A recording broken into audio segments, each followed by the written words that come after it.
تعلق رکھتے ہیں اور برے صغیر میں ہم دریا احسان ہوا، رحمت للعالمین کی دعا ہمارے حق میں کیسے قبول ہوئی؟ سنو، سننا چاہتے ہو؟ واقعات سے واقعات کی کڑی ملاتے ہوئے عرض کروں گا۔ بنو امیہ خاندان کی حکومت ہے، خلیفہ ولید بن عبد الملک ہے، حجاز، خراسان اور بلوچستان، مغران تک اسلامی حکومت قائم ہے، اور وہاں پر مسلمان گورنر موجود ہے، ہارون بن عبداللہ اس کا نام ہے۔ حجاز مکہ اور مدینہ کی دو بستیوں کو کہا جاتا ہے، خراسان ماوران نہر کا علاقہ ہے، اور بلوچستان تو پاکستان کا صوبہ ہے نا۔ حضرات، ہوا یوں کہ کچھ عرب تاجر سری لنکا میں سرندیپ، یہ جزیرہ تھا اس وقت، تجارت کی غرض سے آئے، بہت وقت یہاں پہ گزرا، کچھ تاجر یہاں پہ ہی وفات پا گئے۔ اب ان کے یتیم بچے اور ان کی بیوائیں واپس اپنے وطن عرب جانا چاہتی تھی۔ مقامی لوگوں نے یتیموں کے ساتھ تعاون کیا، بیواؤں کو تحفے تحائف دیے، اور کچھ خلیفہ کے لیے اور گورنر کے لیے ہیرے جواہرات بطور تحفہ بھیجے۔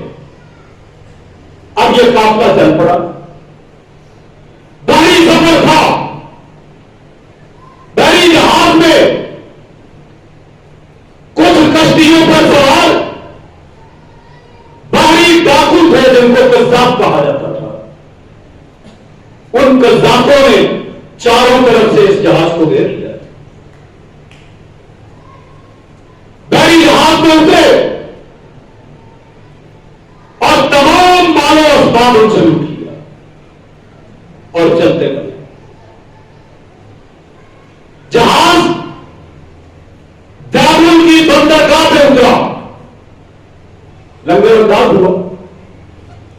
دارل موجودہ کراچی کی بندرگاہ کو کہا جاتا ہے۔ جب قافلہ یہاں پہ اترا، لٹا پٹا، سندھ کا راجا تھا، راجا دہر، ان یتیم بچوں، بچیوں اور بیواؤں نے آ کر راجا کے سامنے اپنی پوری داستان سنائی اور کہا کہ ڈاکوؤں کو پکڑ کر ان سے ہمارا مال و اسباب واپس کروایا جائے۔ راجا دہر نے کہا میری حکومت صرف زمین پہ ہے، سمندر کے ساتھ میرا کوئی راستہ نہیں ہے، لہذا باہری قذاقوں پر میرا کوئی حکم نہیں چلتا ہے۔ اگر مدد کرنا چاہتا تو سندھ کا راجا تھا، سب کچھ کر سکتا، لیکن ہندو متعصب تھا اور تعصب کے تحت اس نے ان غریبوں کا کوئی ساتھ نہ دیا۔ مغران سے جب یہ پتا چلا کہ ہمارا قافلہ وہاں پہ رک گیا ہے، مغران کے گورنر نے 20 آدمیوں کو راجا دہر کے ساتھ ملاقات کے لیے بھیجا۔ راجا دہر نے دنیاوی اصول اور دستور کو پامال کرتے ہوئے ان 20 سفیروں کو قتل کرنے کا حکم دے دیا۔ 18 بندے قتل ہو گئے، 2 بھاگ کر اپنی جان بچا کر نکل گئے۔ اب اس لٹے پٹے قافلے میں ایک خاتون تھی جس کا نام تھا ناہید۔ اس نے اپنے ہاتھ پہ کٹ لگایا، خون نکالا، خون کے ساتھ ایک تحریر لکھی اور لکھا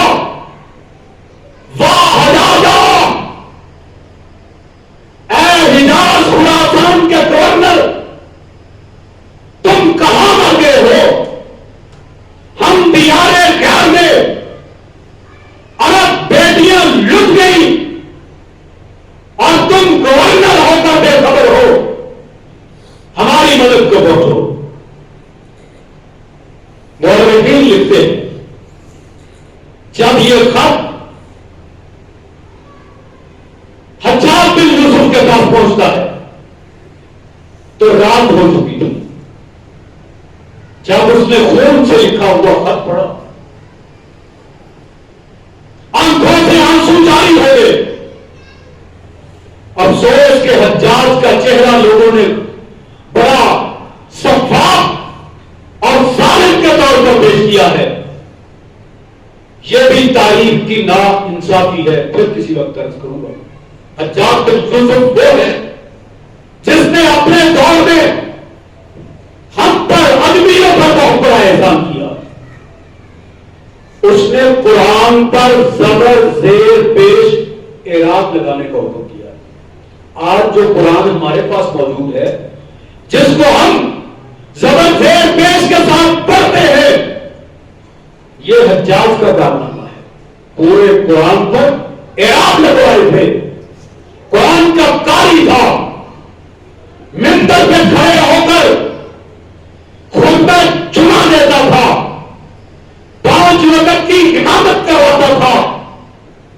جہاد کا کمانڈر ہوتا تھا اور اتنا ایڈمنسٹریٹر تھا کہ فتنوں کے دور میں جو بھی فتنہ اٹھا اس نے اس کی سرکوبی کی اور کسی فتنہ باز کو سر اٹھانے کی ضرورت نہیں ہوئی.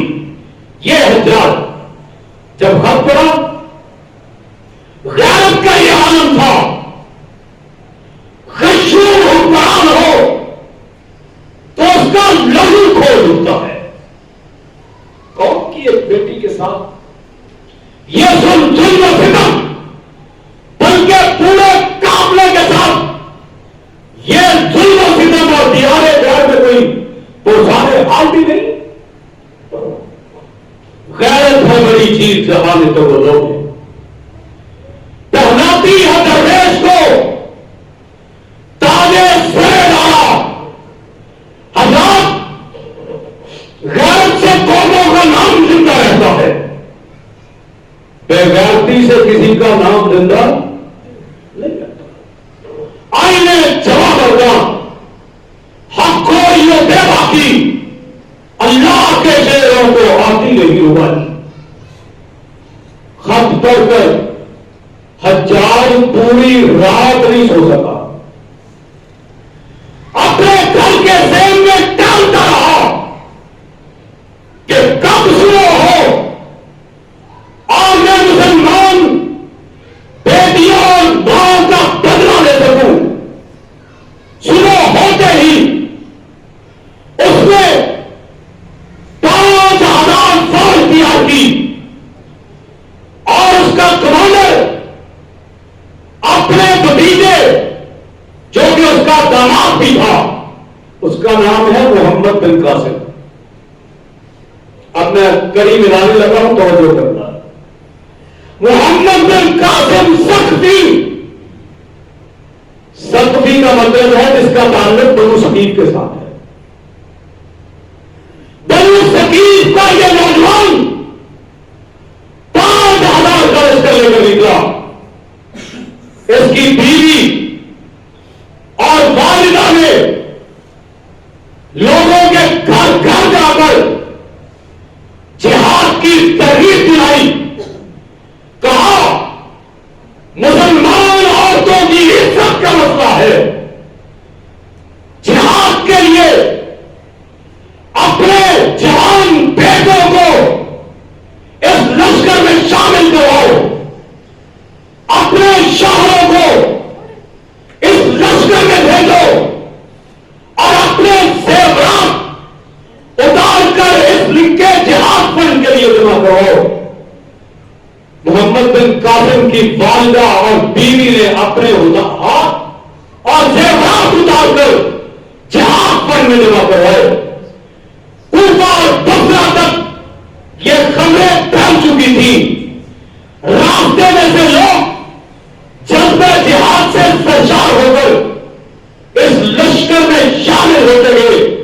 شہادت کو مقصود مومن نہ مال غنیمت نہ کشمت کشائی بغداد پہنچتے ہوئے شیراز میں یہ لشکر 12,000 مجاہدین پر مشتمل تھا.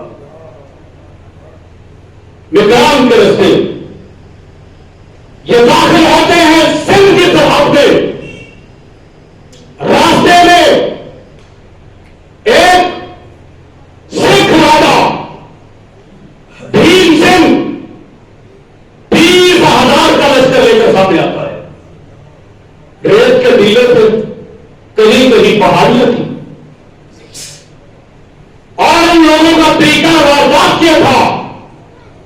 5-5, 6-6 لوگوں کا گروپ آتا اور مسلمانوں کے لشکر پر تیر اندازی کرتا, پتھراؤ کرتا.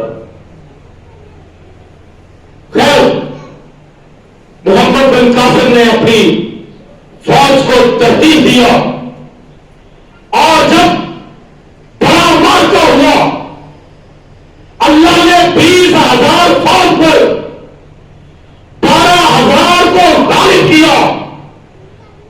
ہندوؤں کو سکھوں کو شکست ہوئی اور محمد بن قاسم فاتح کے طور پر سندھ میں داخل ہوا. اس لیے سندھ کو کہا جاتا ہے باب الاسلام, دا گیٹ آف اسلام. اور محمد بن قاسم کا تعلق اس قبیلے کے ساتھ تھا جس کے بارے میں میرے نبی نے کہا تھا اللہم اہد قومی فانہم لا یعلمون. محمد بن قاسم یہاں سندھ میں ملتان تک فتح کرتے ہوئے بڑھتا چلا گیا اور پھر اسلامی سلطنت جس کا دارالحکومت شام تھا دمشق, اس کا ایک صوبہ سندھ تھا اور اس کے گورنر محمد بن قاسم تھے. محمد بن قاسم نے یہاں پر دین اسلام کی تبلیغ کی. بہت سے لوگ مسلمان ہوئے, ہندو سکھ دائرہ اسلام میں داخل ہوئے. تو پھر میں کیوں نہ کہوں پاکستان ہندوستان میں اگر اسلام پھیلا ہے تو طائف والوں کی وجہ سے پھیلا ہے. میرے نبی کی دعا کا نتیجہ اور اثر برصغیر پاک و ہند تک پہنچا ہے. اللہم اہد قومی فانہم لا یعلمون. آج اگر میں اور آپ مسجد میں رب کی بارگاہ میں حاضر ہیں تو یہ صرف اور صرف اس دعا کا نتیجہ ہے کہ آج ہم کلمہ پڑھتے ہیں, ورنہ آج بھی ہم کسی مندر میں ہوتے یا کسی گرودوارے میں ہوتے. یہ اللہ کا کرم ہے. اللہ نے اس دعا کے نتیجے میں ہمیں بھی مسلمان ہونے کی توفیق مرحمت فرمائی ہے. چونکہ واقعات کا تسلسل تھا, 1:45 تک تو میں عام روٹین میں ختم کرتا ہوں, لیکن آپ پہ بھی میں کاموں تک راضی کہ پوری توجہ کے ساتھ آپ نے مکمل گفتگو سنی. یہ ہے وما ارسلناک الا رحمۃ للعالمین, جس کے اثرات ہم تک بھی پہنچے ہیں. اللہ سے دعا ہے اللہ کریم اس پیارے شفیق رؤوف الرحیم نبی کی سچی امت بن کر ان کی سنت پر عمل کرنے کی توفیق عطا فرمائے. وآخر دعوانا